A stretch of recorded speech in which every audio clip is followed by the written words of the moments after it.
नमस्कार दोस्तों, स्वागत है आपका एक बार पुनः नए क्लास में, जो कि है भौतिकी का क्लास। ठीक है, अपने लोग ने पहला और दूसरा चैप्टर ख़त्म कर लिया है। अब अपने लोग तीसरा चैप्टर में आ गए हैं। ठीक है, मैंने जितना आप लोगों को पढ़ाया है उम्मीद करता हूं कि आप लोगों ने रिवीजन करके आया होगा। अब आगे की क्लास देखते हैं। ठीक है, और जितने भी स्टूडेंट हैं अगर चाहते हैं कि वो PDF ले या जो है क्लास नोट्स जो आपको मैं पढ़ा रहा हूँ वो सेम टू सेम मिले PDF क्लास नोट, तो आप इस नंबर पर संपर्क कीजिए 86 51 74 94 और 97। जितने भी 10th क्लास के स्टूडेंट हैं जो चाह रहे हैं कि हम अच्छे से तैयारी करें और हमको जो है लिखना नहीं पड़े और आराम से जो है सारा चीज़ मेरे पास रहे मटेरियल, तो आप इस नंबर पे जो है कांटेक्ट कर सकते हैं। ठीक है, आपको PDF मिलेगा। ठीक है, अब चलते हैं आगे की बारे में। अब आगे की जो बात है उसके बारे में जानते हैं। देखिए, यहाँ तक अपने लोग पढ़ लिए थे, यहाँ तक तो पढ़ लिए थे सूर्योदय और सूर्यास्त के समय जो है सूर्य लाल क्यों दिखाई देता है। ठीक है, तो यहाँ तक अपने लोग पढ़ लिए थे। अब बात करते हैं वर्ण विक्षेपण का। वर्ण विक्षेपण क्या होता है ये मैं आप लोगों को बताता हूँ। देखिए, कोई एक चीज़ है, ठीक है, कोई एक चीज़ है, मान लीजिए कि ये है लकड़ी। ठीक है, ये बांस का एक लठ है। ठीक है, बांस का एक लकड़ी है। ठीक है, उसको हम क्या करते हैं, इसको तोड़ के, सॉरी बांस नहीं मानिए, इसको रस्सी मानिए, मोटा सा रस्सी है। ठीक है, एक मोटा सा रस्सी है, इसको हम क्या करते हैं, इसको खोलते हैं। ठीक है, इस रस्सी को क्या करते हैं, खोलते हैं। तो रस्सी को खोलिएगा तो उसमें दिखेगा कि पतला पतला पतला पतला बहुत सारे जो है रेसे से मिल के रस्सी बना रहता है। ये आप लोग देखे होइएगा, अगर किसी मोटा रस्सी को खोलिएगा तो उसमें देखिएगा पतला पतला बहुत सारे रेसे जो है मिल के तब एक मोटा वाला रस्सी का निर्माण करता है। ठीक है, तो देखिए वर्ण प्रकाश का वर्ण विक्षेपण यही है। एक ये प्रकाश है, ठीक है, ये प्रकाश है, और ये प्रकाश जो है बहुत सारे रंगों से मिलके बना हुआ रहता है। प्रकाश का रंग कैसे होता है, सफ़ेद रंग का होता है। ठीक है, तो ये सफ़ेद रंग किन किन रंगों से मिलके बना रहता है, ये कैसे पता चलेगा, जब प्रकाश को खोलेंगे तब पता चलेगा। जैसे प्रकाश को किसी ऐसे वस्तु से पास कराएंगे जो प्रकाश को क्या करता है, तोड़ देता हो, ठीक हो, तो उसके बाद पता चलेगा कि इसमें कौन कौन सा रंग है। जैसे रस्सी को क्या किया अपने लोग, हाथ से खोल दिए, तो हाथ से तो रस्सी को हाथ से खोल सकते हैं, तो उसमें पतला पतला रेसा आपको दिखाएगा कि बहुत सारे पतला पतला रेसा को जब मिलाए हैं तब ये मोटा वाला रस्सी बना है। उसी प्रकार से बहुत सारे प्रकाश को जो है अलग अलग रंग के प्रकाश को अगर मिलाएंगे तब हमको जो है ये सफ़ेद रंग का प्रकाश मिलेगा। ठीक है, तो प्रकाश का वर्ण विक्षेपण का मतलब होता है, ठीक है, कि श्वेत प्रकाश का जो है विभिन्न प्रकाश में जिस प्रकाश से मिलके वो बना है, जिस रंग के लाइट से वो मिलके बना है उस लाइट में टूट जाना। ठीक है, जैसे रस्सी को खोल दिए थे वैसे समझिए प्रकाश का विभिन्न रंगों में टूट जाना। ठीक है, ये प्रकाश का क्या कहलाता है, वर्ण विक्षेपण कहलाता है। ये आप लोग समझ हो गए होंगे। अब देखिए यहाँ पे मैंने लिख दिया है कि जब सूर्य के श्वेत प्रकाश को किसी प्रिज्म से गुजारा जाता है तो वो 7 रंगों में विभक्त हो जाता है। ठीक है, अब देखिए यहाँ पे ये जो आपको अभी मैंने बताया कि सफ़ेद रंग, अभी मैंने आपको क्या बताया, सफ़ेद रंग बताया ना, अभी सफ़ेद रंग, तो ये सफ़ेद रंग जो है 7 रंगों से मिलके बना रहता है। ठीक है, ये 7 रंगों से मिलके बना होता है। किस किस रंगों से मिलके बना होता है, 7 रंगों से। किस किस रंगों से, देखिए लाल, नारंगी, पीला, हरा, नीला, जामुनी। ठीक है, ये आपको याद रखना है, ये आपको क्या करना है, याद रखना है। इसका ट्रिक मैं आपको लिख के दे देता हूँ। देखिए इंग्लिश में इसको VABGYOR वेबजियोर बोलते हैं। ठीक है, देखिए इसको बोलते हैं violet, indigo, blue, green, yellow, orange और रेड। ये तो इंग्लिश में हो गया, ये आप लोग जो है लिख लीजिए। अगर नहीं लिखा हुआ है तो आप लोग कहीं पे इसको लिख लीजिएगा, वैसे हम आपको लिख के दे दिए हैं, टेंशन नहीं लीजिए। तो देखिए यहाँ पे श्वेत प्रकाश है, श्वेत प्रकाश को क्या किया, प्रिज्म से होके, ये प्रिज्म है, प्रिज्म से होके गुजारे, तो प्रिज्म क्या करता है, प्रकाश को जो है अलग अलग भाग में तोड़ देता है। जितने प्रकाश से जितने कलर के लाइट से मिलकर ये श्वेत प्रकाश बना है उसमें उसको क्या करता है, तोड़ देता है, विभक्त कर देता है। तो देखिए इससे इधर से तो हम श्वेत प्रकाश डाले, लेकिन इधर से क्या निकला, तो देखिए लाल निकला, नारंगी निकला, पीला निकला, नीला निकला, उसको जामुनी निकला और बैगनी निकला। ये सारा का 7 रंगों में टूट के निकल गया। ठीक है, इसको याद करने का ट्रिक आपको मैं यहाँ दे दिया हूँ, इसको आप ट्रिक से याद कर सकते हैं। यहाँ पे देख सकते हैं, यहाँ पे बेजानी क्या हो गया, बेजानी, और ये हो बेजानी पनीला, बेजानी पनीला, ये याद रखिएगा आप लोग, क्या, बेजानी पनीला। तो इसका जैसे लिखा हुआ है वैसे ही याद रखिएगा। ठीक है, क्योंकि इसका बहुत इम्पोर्टेंट, इसका बहुत ही महत्व है। ठीक है, जैसे लिखा हुआ है वैसे ही आपको याद रखना है। देखिए बेजानी मतलब, बे मतलब बैगनी हो गया, जा मतलब जामुनी हो गया, नी मतलब नीला हो गया, ह मतलब क्या हो गया, हरा हो गया, प मतलब क्या हो गया, पीला हो गया, न मतलब क्या हो गया, नीला हो गया, ला मतलब क्या हो गया, लाल हो गया। ठीक है, तो ये समझ गए आप लोग। और देखिए नीचे में मैं आपको जो है अंग्रेजी में भी लिख के दे दिया हूँ, VABGYOR। वेबजियोर मतलब क्या होता है, ये वेबजियोर, वेबजियोर ये हो गया वायलेट, ये हो गया इंडिगो, ऐसे इंडिगो, बी से ब्लू, जी से ग्रीन हो गया, वाई से येल्लो, येल्लो हो गया, ओ से ऑरेंज नारंगी हो गया, आर से क्या हो गया रेड हो गया।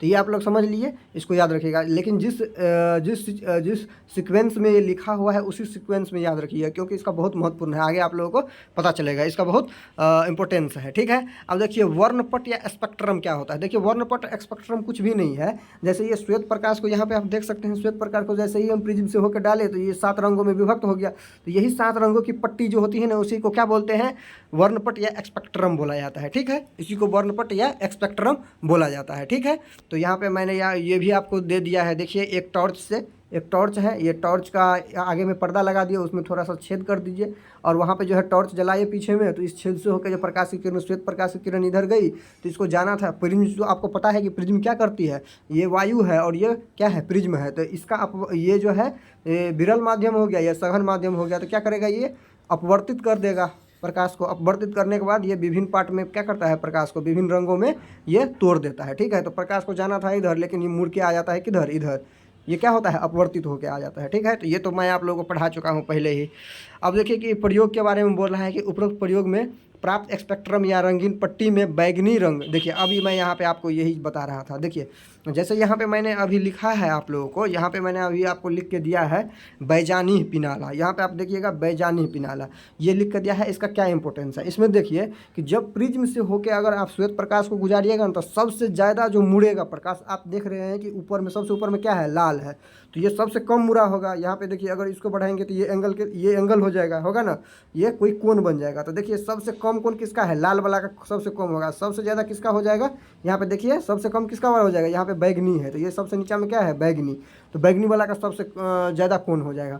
तो सबसे ज़्यादा कौन मुड़ा, लाल सबसे कम मुड़ा और सबसे ज़्यादा कौन मुड़ गया, बैगनी वाला सबसे ज़्यादा मुड़ गया ना सबसे ज़्यादा, क्योंकि सबसे ज़्यादा एंगल हुआ इसका। ठीक है, तो सबसे ज़्यादा कौन मुड़ता है, बैगनी वाला सबसे ज़्यादा मुड़ता है। ठीक है, तो यहाँ पे देखिए बैजानी पिनाला, जिस सीक्वेंस में लिखा हुआ है बैजानी सबसे ज़्यादा कौन मिलेगा, कौन मुड़ेगा, बैगनी सबसे ज़्यादा मुड़ेगा, उससे कम कौन मुड़ेगा, जामुनी, उससे कम नीला, उससे कम हरा, उससे कम पीला, उससे कम नीला, और सबसे कम कौन मुड़ेगा, तो ये लाल वाला सबसे कम मुड़ता है। ठीक है, यही यहाँ पे लिखा हुआ है, देख लीजिए प्रयोग है।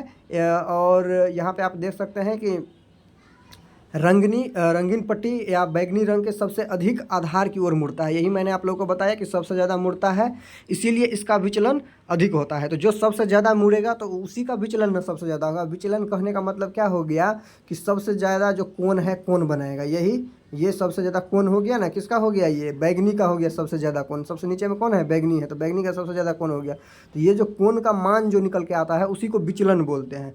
तो इसीलिए यहाँ पे लिखा है कि इसीलिए इसका मतलब विचलन अधिक होता है। तो किसका विचलन अधिक होगा, सबसे ज़्यादा बैगनी का सबसे ज़्यादा अधिक विचलन होगा। सबसे अधिक विचलन किसका, बैगनी का। लेकिन लाल रंग प्रिज्म के आधार की ओर सबसे कम मुड़ता है। यही मैंने आप लोगों को बताया, सबसे कम मुड़ता है, इसीलिए इसका विचलन बहुत कम होता है। ठीक है, इसीलिए इसका विचलन जो है कम होता है। अर्थात बैगनी रंग का विचलन सबसे अधिक तथा लाल रंग का विचलन सबसे कम। अगर आप इसमें याद रखिएगा बैजानी पिनाला में, तो आपको बैगनी रंग सबसे पहले है, तो जो सबसे पहले है उसका विचलन सबसे ज़्यादा, जो सबसे बाद में है उसका विचलन सबसे कम। ठीक है, तो ऐसे आप याद रख सकते हैं। अब आगे आइए, अब आगे देखते हैं कि क्या होता है। अब आगे हम देखिए कि प्रयोग करके वह हो रहा है बताने के लिए कि प्रिज्म प्रयोग द्वारा दिखाया कि प्रिज्म रंग उत्पन्न नहीं करता है। तो आपको पता है कि प्रिज्म थोड़े ना रंग उत्पन्न करेगा, प्रिज्म तो कभी भी रंग उत्पन्न कर ही नहीं सकता है। ठीक है, ये रंग किसका होता है, प्रकाश का होता है। अब यहाँ से देखिए कि कोई श्वेत प्रकाश की किरण जो है हम डालते हैं प्रिज्म पे। ठीक है, तो वो क्या करेगा, 7 भाग में प्रकाश को तोड़ेगा ना 7 भाग में, कौन, बैजानी पिनाला में तोड़ देगा। तो सबसे ज़्यादा विचलन किसका होगा, बैगनी का। तो सबसे नीचा में रहेगा, ये सबसे ज़्यादा एंगल बन गया ना इसका, देखिए सबसे ज़्यादा बन गया। इससे कम किसका बन गया, ये ऊपर में, तो ये कौन हो जाएगा, ये लाल हो जाएगा। सबसे कम वाला क्या हो जाएगा, लाल हो जाएगा। ठीक है, अब देखिए इससे होकर जो है क्या किए, प्रिज्म से होकर श्वेत प्रकाश को निकाले, तो ये जो है विभिन्न पार्टों में टूट गया। ठीक है, तो सबसे नीचा में बैगनी होगा, सबसे ऊपर में लाल वाला होगा। अब हम क्या किए कि जहाँ पे सबसे ऊपर में लाल था ना, वहीं पे हम पर्दा लगा दिए, पर्दा लगा के एक छोटा सा छेद कर दिए। ठीक है, अब छेद कर दिए तो छेद करने के बाद छेद से जो होकर प्रकाश निकल रहा है और फिर हम आगे में एक प्रिज्म लगा दिए। तो प्रिज्म लगाए ना फिर आगे में, तो आप देखिए कि इससे होकर जो प्रकाश निकल रही है वो लाले रंग का प्रकाश निकल रही है, क्योंकि सारा प्रकाश तो इसके नीचे है। सबसे कम विचलन किसका होगा? लाल प्रकाश का होगा ना। देखिए यहाँ पे, देखिए यहाँ पे आप देखिए, यहाँ पे देखिए, सबसे ऊपर में कौन है? लाले प्रकाश है ना। तो ऊपर में हम क्या किए, सबसे छेद बना दिया, जहाँ पे लाल प्रकाश है वहाँ पे छेद बना दिए। तो हम देख रहे हैं कि जो छेद से जो प्रकाश निकल के आ रही है वो कौन सा प्रकाश है? वो लाल प्रकाश है। ठीक है। तो अगर प्रिज्म अगर कोई रंग उत्पन्न करता तो ये प्रकाश क्या होती? श्वेत प्रकाश होती। ठीक है। लेकिन प्रिज्म में पावर नहीं होता है रंग उत्पन्न करने का। ठीक है। ये मैंने आपको बता के दे दिया है। ठीक है। अब देखिए जो जो चीज़ है ये मैंने आपको प्रयोग विधि में नीचे में लिख दिया है कि एक जो है अंधकारमय कमरे में खिड़की के एक पल्ले का लगभग 2 mm व्यास का जो है एक बारीकी छिद्र यही किए हैं, 2 mm व्यास का छिद्र किए हैं, और सूर्य का प्रकाश एक पतली किरण के रूप में अंदर आ सके, जिससे पत्ती प्रकाश के रूप में किरण अंदर आ सके। अब जो है प्रिज्म से इस तरह से प्रकाश के प्रिज्म को एक सतह से दूसरे सतह पे पढ़ते हैं। तो ये देखिए मैंने आपको लिख के दे दिया है, ये आप लोग पढ़ लीजिएगा, और जितना भी इसका चीज़ है मैंने आपको बता दिया है। ठीक है।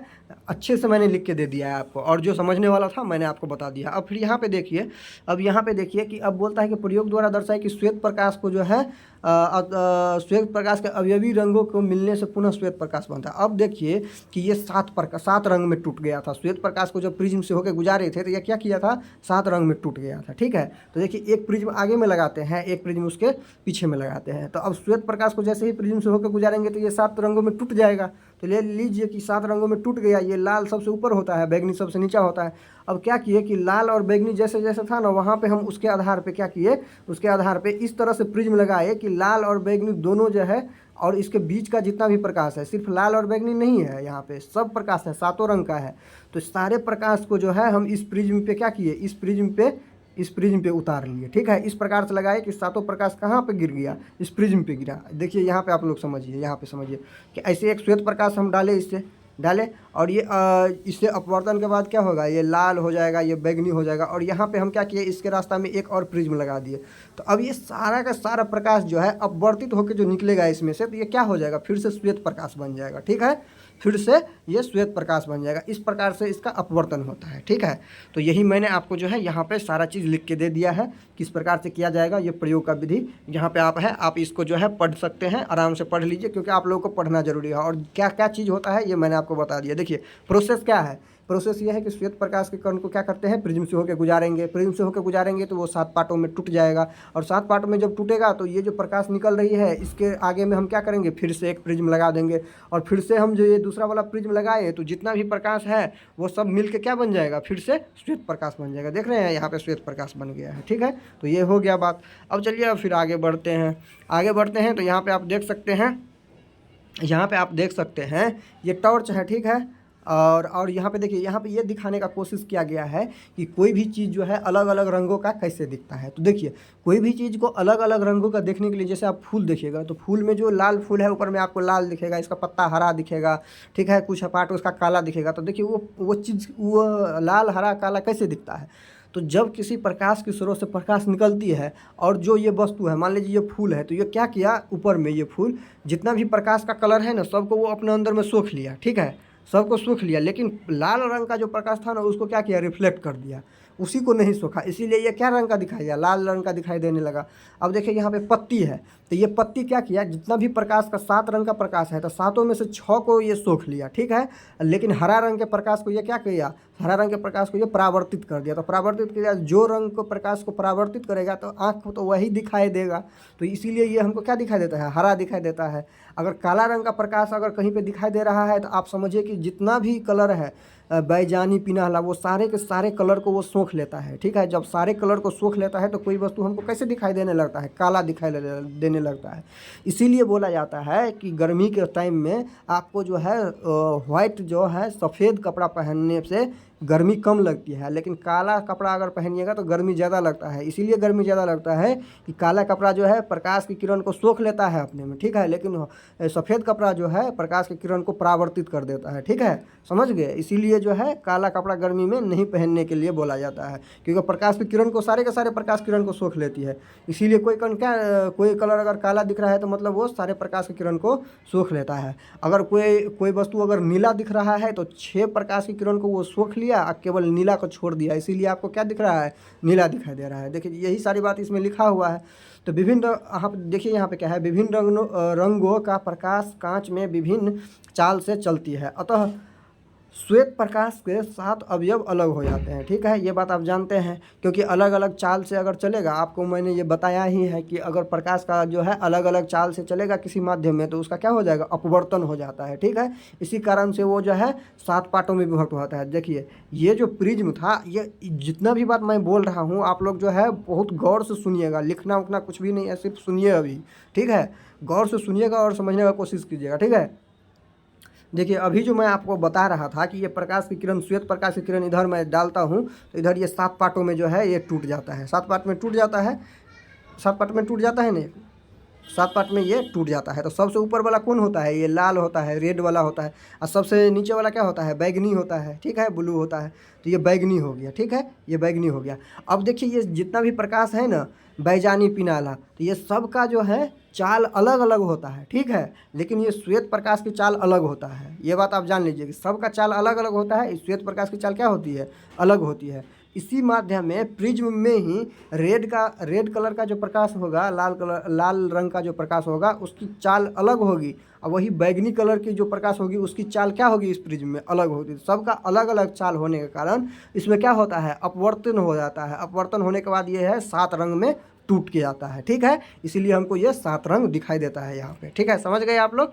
तो यहाँ पे मैंने ये भी आपको लिख के दे दिया है कि क्यों अलग अलग होते हैं, क्योंकि उसका चाल अलग अलग होता है कि एक माध्यम में, तो इसीलिए उसका अपवर्तन होता है। अपवर्तन के बाद जो है वो विभिन्न रंगों में टूट जाता है। विभिन्न, अब देखिए यहाँ पे विभिन्न रंगों के प्रकाश की तरंग दैर्ध्य भिन्न भिन्न होती है। ठीक है, तरंग दैर्ध्य आप याद रखिए कि सभी कलर, जितने भी रंग के प्रकाश होते हैं 7 रंग के, तो उसमें 7 का जो है तरंग दैर्ध्य अलग अलग होते हैं। ठीक है, प्रकाश को तरंग दैर्ध्य को क्या, स्पेक्ट्रम, एंगस्ट्रम, ए नोट से एंगस्ट्रम से डिनोट करते हैं। ठीक है, और 1 एंगस्ट्रम बराबर 10⁻⁻10, 10 के पावर में 10 के पावर में -10 मीटर होता है 1 एंगस्ट्रम। ठीक है, लाल प्रकाश का तरंग दैर्ध्य है 7500 एंगस्ट्रम होता है, तथा बैगनी प्रकाश का तरंग दैर्ध्य क्या होता है, 4000 एंगस्ट्रम होता है। तो लाल प्रकाश का तरंग दैर्ध्य क्या हो गया, ज़्यादा हो गया, 7500 एंगस्ट्रम हो गया, और बैगनी प्रकाश का तरंग दैर्ध्य क्या हो गया, 4000 एंगस्ट्रम हो गया। तो आप यहाँ से आप ये देख सकते हैं कि जिसका तरंग दैर्ध्य ज़्यादा होता है वो कम मुड़ता है। तरंग दैर्ध्य किसका ज़्यादा है, लाल प्रकाश का, और जिसका तरंग दैर्ध्य कम होता है वो ज़्यादा मुड़ता है। ठीक है, जिसका तरंग दैर्ध्य क्या होता है, कम होता है, वो ज़्यादा मिलता है, ज़्यादा मुड़ता है। यहाँ से अगर आप लोग 9th क्लास का अगर पढ़े होंगे तो यहाँ से देखिए, यहाँ से आती है क्या, फ्रीक्वेंसी आती है, आवर्त आता है। ठीक है, तो जिसका फ्रीक्वेंसी ज़्यादा रहता है, अब मैं आपको थोड़ा ऊपर लेवल में ले जा रहा हूँ। ठीक है, अगर समझे तो ठीक है, नहीं समझे तो भी कोई बात नहीं, लेकिन अगर समझिएगा तो ठीक है। देखिए इसको जो है तरंग दैर्ध्य को अंग्रेजी में वेवलेंथ बोला जाता है। ठीक है, तो जिसका वेवलेंथ ज़्यादा होता है उसका फ्रीक्वेंसी क्या हो जाता है, कम हो जाता है, जिसका फ्रीक्वेंसी कम होता है उसका वेवलेंथ ज़्यादा होता है। ठीक है, तो अब यहाँ पे देखिए कि जिसका फ्रीक्वेंसी कम हो गया, तो फ्रीक्वेंसी जिसका कम होता है उसका वेवलेंथ क्या होता है, ज़्यादा होता है। तो यहाँ पे लाल प्रकाश का फ्रीक्वेंसी कम है, इसका वेवलेंथ क्या हो जाएगा, ज़्यादा हो जाएगा। अगर फ्रीक्वेंसी कम है, कम वो उसका आवर्त कम है, फ्रीक्वेंसी कम है, तो वो कम टिमटिमाएगा, कम इधर उधर भागेगा, कम इधर उधर भागेगा, इसीलिए ज़्यादा दूर तक दिखाई देता है कौन, ये लाल रंग का प्रकाश। ये आगे आपको बताऊंगा, बस इतना ही जानिए, क्योंकि अगर मैं और ज़्यादा आप लोगों को बताऊंगा तो आप लोगों को समझ में नहीं आएगा। ये ऊपर क्लास की बातें हो गई। ठीक है, अब आगे चलते हैं। अब यहाँ पे देखिए वो कलर के बारे में अब बोल रहा है, रंग वर्ण के बारे में। ठीक है, प्राथमिक रंग क्या होता है, तो देखिए लाल, हरा तथा नीले रंग को प्राथमिक रंग बोलते हैं। याद करने वाला है, इसको आप याद कर लीजिए।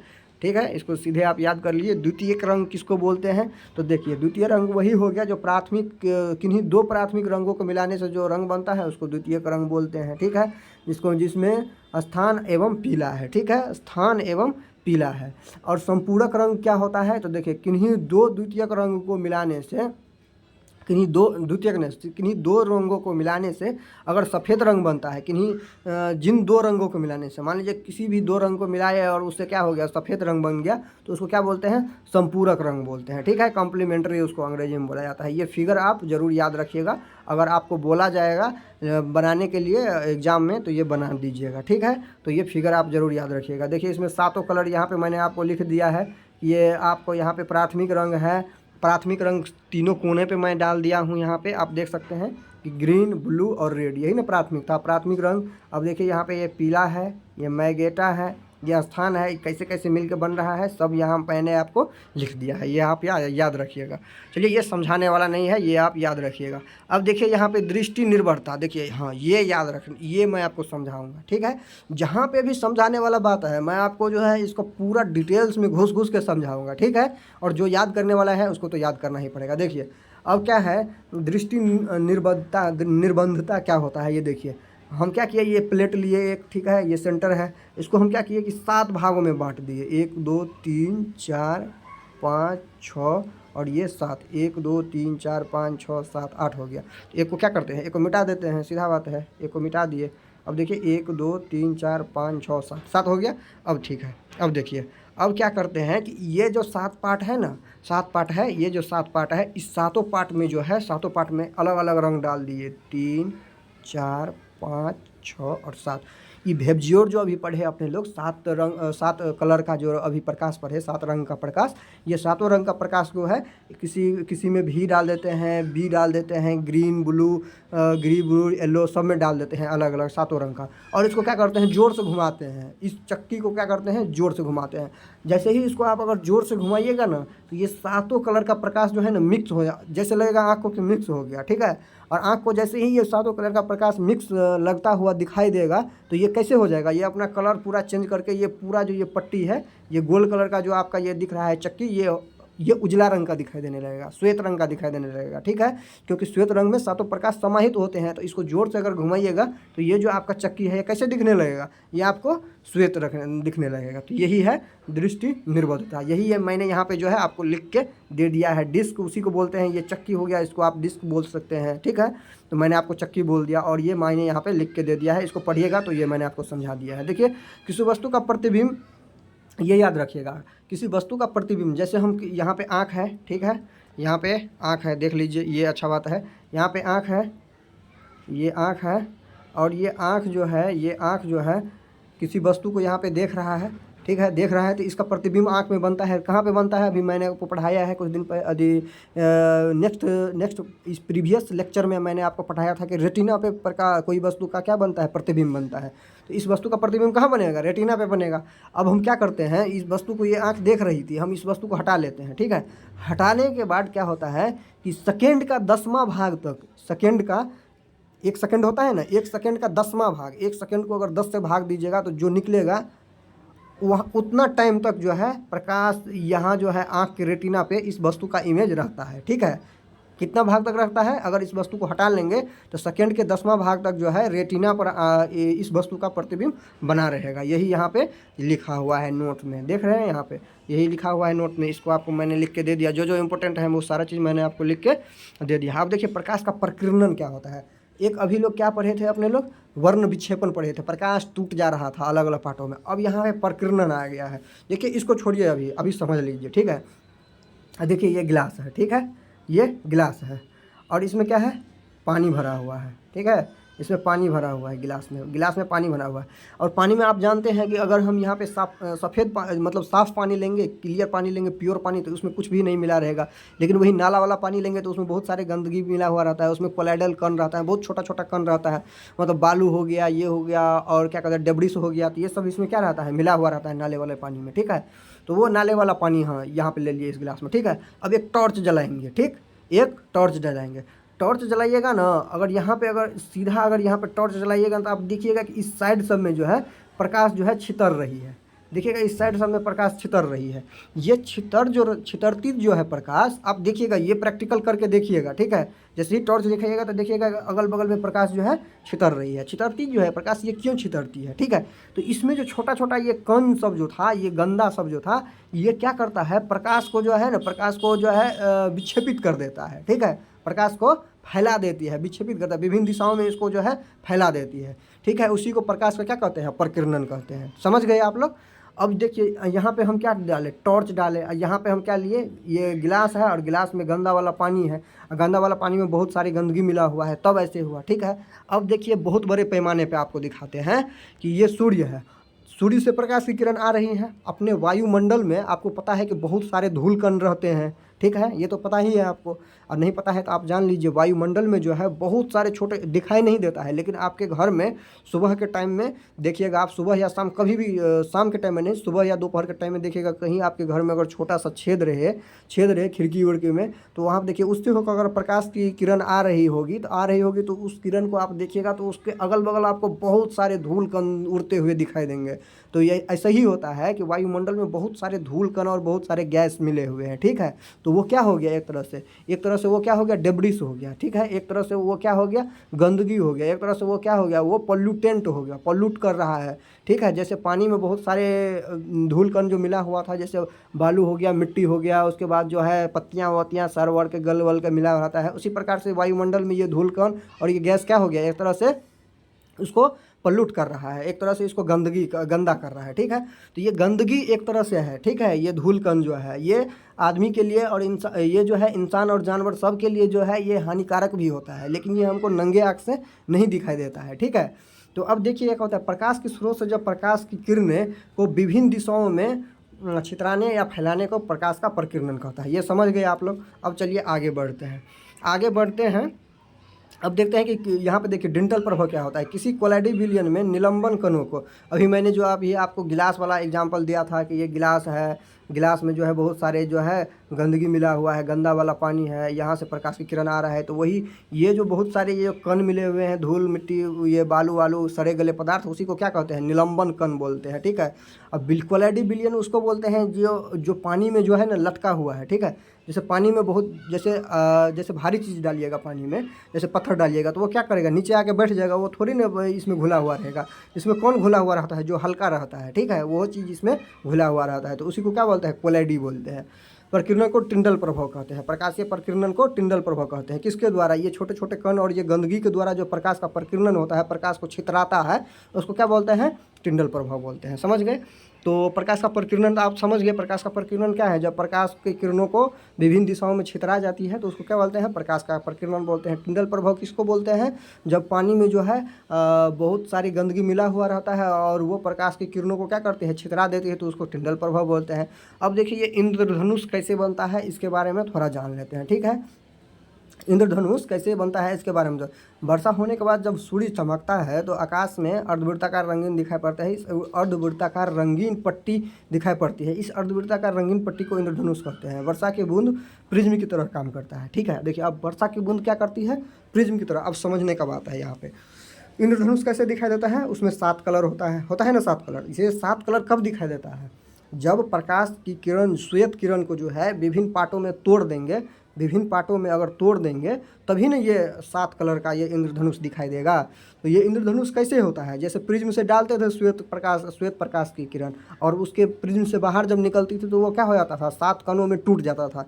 तो ये जो वर्षा होने के बाद, ठीक है, या वर्षा होने से कुछ पहले क्या होता है कि वायुमंडल में जो है ये कंडेंस होके, जो वाष्प जो नीचे से ऊपर उठ के जाता है, तो कंडेंस होके छोटे छोटे पानी के बूंदों में जो है वो छितरा जाती है वायुमंडल में, ठीक है। वो अभी वर्षा का बूंद नहीं बनी है, ठीक है, वो ऊपर में जाके क्या होती है, छितरा जाती है और कंडेंस होता है और वो एक दूसरे से मिलता है, तब बारिश बन के नीचे गिरता है। लेकिन बारिश बन के नीचे गिरने से पहले जब वो छोटा छोटा बूंद बनता रहता है तो वो क्या कहता है, प्रकाश की किरण जब उस पर पड़ता है तो वो प्रिज्म के जैसे काम करता है, और श्वेत प्रकाश की किरण को वो क्या करता है, 7 पट्टी में तोड़ देता है, 7 रंगों में तोड़ देता है। तो 7 रंगों में जैसे ही उसको तोड़ता है तो इसीलिए उस टाइम में क्या दिखाई देने लगता है, अपने लोग को इंद्रधनुष दिखाई देने लगता है। इसका मतलब क्या हुआ कि जहाँ पे इंद्रधनुष दिखाई दे रहा है वहाँ पे आप ये समझिए कि वहाँ पे छोटे छोटे पानी के बूंद हैं, ठीक है, जो वाष्प बन के नीचे से ऊपर उठा है, ठीक है। तो ये समझ गए। तो अगर आपसे क्वेश्चन पूछेगा कि इंद्रधनुष प्रकाश का प्रकीर्णन है या वर्ण विक्षेपण है, तो क्या है, तो प्रकाश का प्रकीर्णन है, वर्ण विक्षेपण, सॉरी, प्रकाश का वर्ण विक्षेपण है, प्रकीर्णन नहीं है। प्रकाश का क्या है, वर्ण विक्षेपण है। तो ये समझ गए आप। तो ये भी इंद्रधनुष के बारे में मैंने आपको बता दिया। ये एग्जाम्पल पूछ देगा कि इंद्रधनुष क्या है, प्रकाश का प्रकीर्णन या वर्ण विक्षेपण, तो वर्ण विक्षेपण का उदाहरण है इंद्रधनुष। अब देखिए कि आकाश का रंग नीला क्यों प्रतीत होता है, तो कोई चीज़ किसी कलर का अगर दिखाई देता है तो मैंने आपको क्या बताया कि जिस चीज़ को सोख के, जिस प्रकाश के किरण को सोख लेता है कोई वस्तु और जिस प्रकाश की किरण को नहीं सोखता है, तो जिस प्रकाश की किरण को नहीं सोखता है उसी कलर का हमको सारा चीज़ दिखाई दे, वो वस्तु दिखाई देता है। मान लीजिए कि कोई फूल लाल रंग का है तो वो फूल क्या किया, अगर 7 रंग का प्रकाश का किरण है ना, 7 रंग का प्रकाश का किरण, तो वो फूल क्या किया कि 6 रंग को सोख लिया अपने में, लेकिन जो है लाल रंग को वो सोख नहीं पाया, इसीलिए वो फूल हमको क्या दिखाई दे रहा है, लाल दिखाई दे रहा है। कोई वस्तु अगर काला दिखाई दे रहा है तो इसका मतलब है कि प्रकाश की जितनी भी किरण उस पर पड़ रही है वो सारे के सारे किरण को वो सोख रही है, किसी भी किरण को छोड़ नहीं रही है, इसीलिए वो क्या दिखाई दे रहा है, काला दिखाई दे रहा है। ठीक है, अब यहाँ पे देखिए आकाश नीला क्यों प्रतीत होता है, तो देखिए होता क्या है कि जब जो है प्रकाश, देखिए यहाँ पे सूर्य जब वायुमंडल से होकर गुजरती है ना, तो उसका वायुमंडल में बहुत सारे गैस हैं, बहुत सारे जो है छोटे छोटे पार्टिकल है, ये मैंने आपको बताया, पानी के बूंदे हैं, धूलकण है, इत्यादि बहुत सारी चीज़ें हैं। तो इससे होकर क्या होता है, प्रकाश का प्रकीर्णन होता है। तो प्रकीर्णन करने का मतलब प्रकाश छितरा जाती है, तो जिससे क्या होता है, नीला रंग सबसे ज़्यादा छितराता है। तो नीला रंग सबसे ज़्यादा छितराता है, तो इसी के कारण जो है अधिक प्रकीर्णन होके, ठीक है, नीला रंग का जो है अधिक प्रकीर्णन होता है। तो प्रकीर्णन होगा तो नीला रंग सबसे ज़्यादा छितराएगा, तो जो रंग सबसे ज़्यादा छितराएगा वही दिखने लगेगा। तो इसीलिए होता क्या है कि वो रंग हमारे आँखों तक पहुँचती है, जो रंग सबसे ज़्यादा छितराएगा वही ना हमारे आँखों तक पहुँचेगी। तो इसीलिए हमको जो है प्रकाश का, आकाश का जो कलर है वो कैसे दिखाई देता है, नीला रंग का दिखाई देता है। समझ गए। अब आगे आते हैं कि अंतरिक्ष यात्री को आकाश नीले की अपेक्षा जो है काला क्यों दिखाई देता है। तो क्या बोले अभी आपको हम कि जो है, देखिए अब होता है कि क्या क्या यहाँ पे कि अगर कोई यहाँ पे सूर्य का प्रकाश है, ठीक है, सूर्य का प्रकाश है, ये अगर आ रही है, तो ये आ रही है, तो पहले क्या हो रहा था कि वायुमंडल में बहुत छोटे छोटे कण सब थे, धूल मिट्टी, मतलब मिट्टी नहीं बोल सकते हैं उसको, छोटा छोटा कण था, पानी था, गैस था, पानी के छोटे छोटे बूंद थे, गैस था, ये सारी जो है पोल्यूटेंट ये वायुमंडल में था। ठीक है, वायुमंडल में था। इधर से प्रकाश आ रही थी तो यह क्या रही थी, प्रकीर्णित कर रही थी प्रकाश के। तो जिस कलर को सबसे ज़्यादा प्रकीर्णित करेगी, जिस कलर को सबसे ज़्यादा छितराएगी, उसी कलर का दिखेगा। ठीक है, आकाश उसी कलर का दिखता था।